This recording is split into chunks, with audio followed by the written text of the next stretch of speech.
College football recruiting is about opportunity. But now, that doesn't just mean playing time or wins and losses. One of the first things they ask nowadays when they're being recruited is, what does your NIL program look like? That's where U of A alum Joey Medina and former Wildcat and NFL linebacker Ray Wells come in. They lead a group called Friends of Wilbur and Wilma.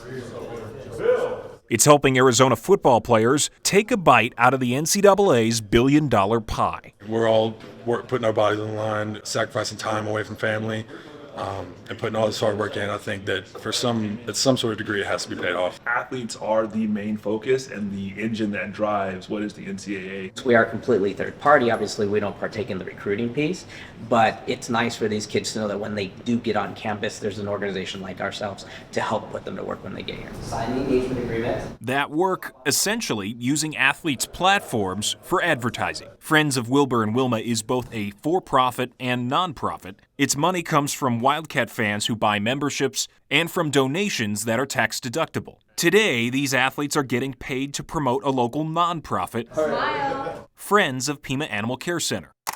Just one social media post can go a long way. Oh, it's incredible. Sports is an amazing platform.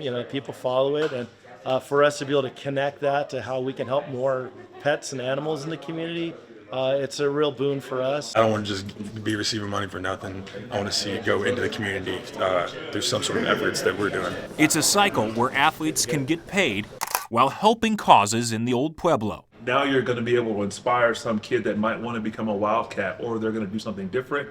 And then you have a community that now wants to back the programs.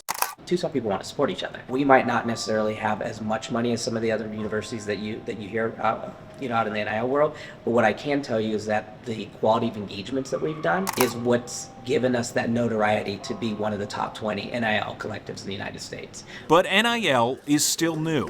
The system is still incomplete and far from perfect. So there's got to be a balance to make sure that everyone's getting a piece, but it's not taking from one to the detriment of the other. Ryan Fish, KGUN 9, on your side.